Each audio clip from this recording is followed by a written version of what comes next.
may not know that Charlie Parker is one of the leading pioneers of bebop. And if you want to get into bebop playing, you know, that kind of improvisation, looking at not even the solos that he plays, but just taking some lines from his heads.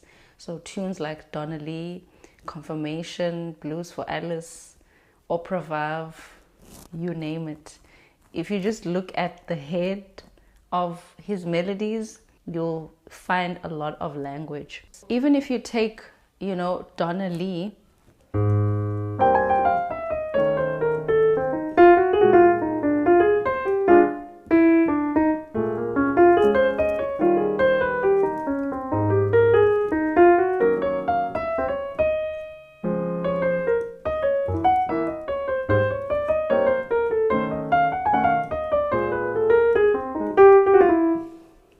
even that is packed with a lot of language. Lines like,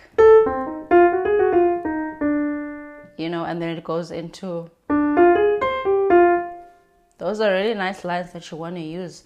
Because the thing is, when you get into bebop playing and you look at the music of Charlie Parker, you start to see how he treats dominant chords. So for example, you know, when you're on the third of a dominant, in the case of Donna Lee, something like a B flat 7, you know, he does.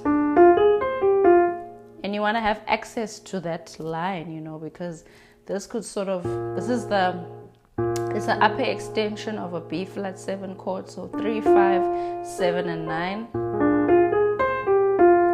And it ends off by. And this could just be the basis of other lines, you know. You could use that line to go into another line. And even this.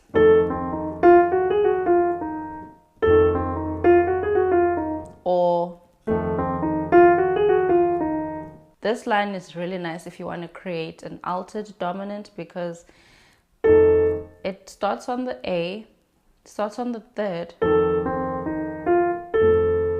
3, 5, 7 root, and then it does the altered sort of resolution, which is the flat 9 and sharp 9,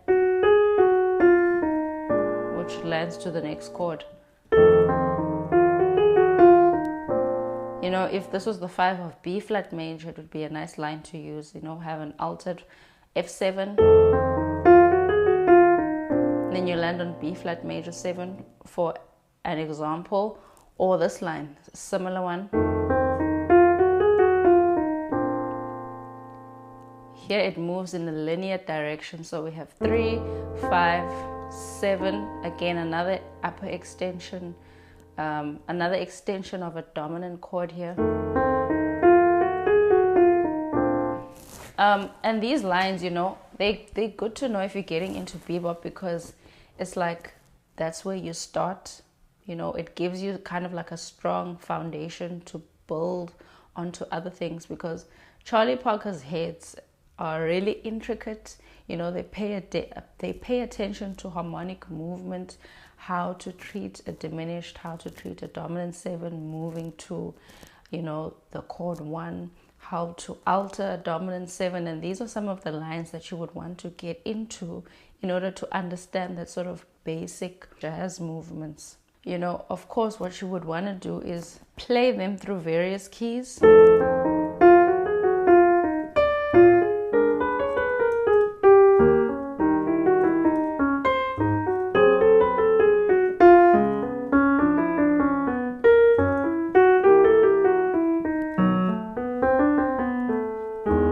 And so on. And this one.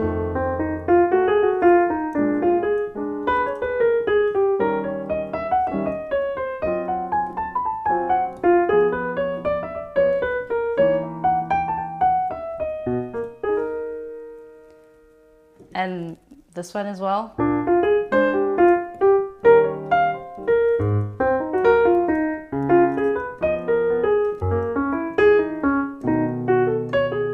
No, these are all sort of like standard traditional bebop lines that even modern players today use in one way or another. They sort of incorporate, you know, that language in their playing with a whole lot of other stuff and their own personal style. And then once you get a grip of that, because this is really sort of gonna give you, you know, a good basis of how jazz solos are treated. The more you get into this type of language, this is certainly one player that I probably wouldn't skip. Yeah, and what I, you know, would do is take whatever song you're playing with. One of my favorite songs to play is Days of Wine and Roses. I not only like the song, but I like the key of F major.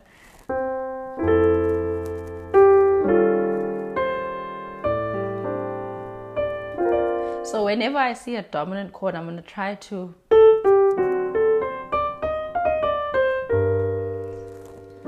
that's that Charlie Parker line.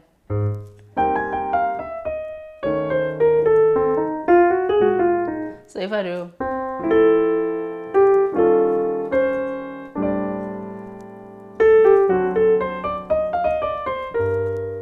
and the only thing I would change is that it lands on a minor chord in this song, you know.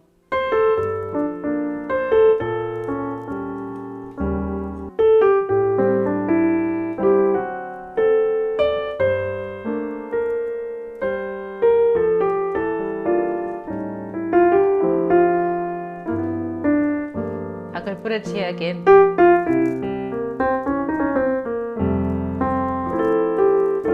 You know, stuff like that. That's how you incorporate it into your playing. And what was the other line? We had Charlie Parker do on B flat 7. So wherever I see a dominant, I'm going to try to do that dominant extension. So 3, 5, 7, and 9. So let's see where I can fit that in.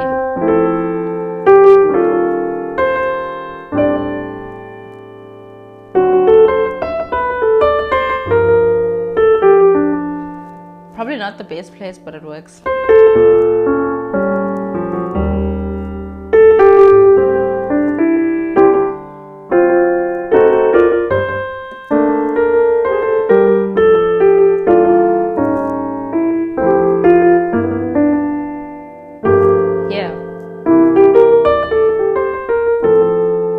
Another line I really like was the starting line, you know, of Donna Lee, which was,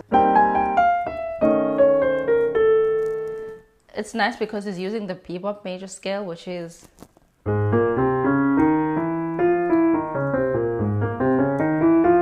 has that passing step between 5 and 6. So it kind of does this 6, then the flat 6, and then 5. I could do that over the F major.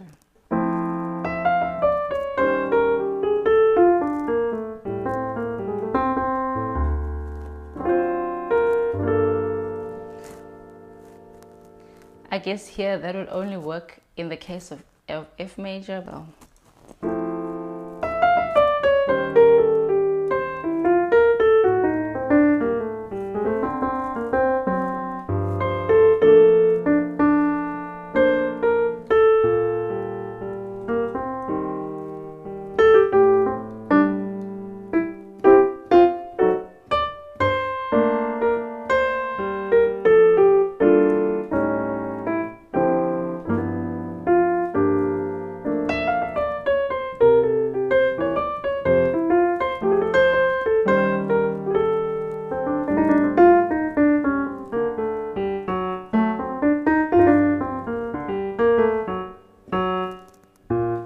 And so on.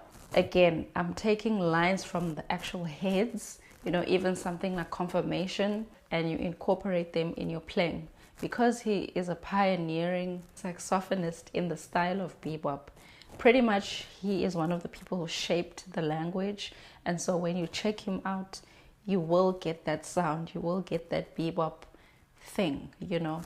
So that is something that I highly recommend. So of course the PDF will be available for you. You can check it out in the description. I hope you liked this video and I hope it helps. I'll see you again in the next one. Bye.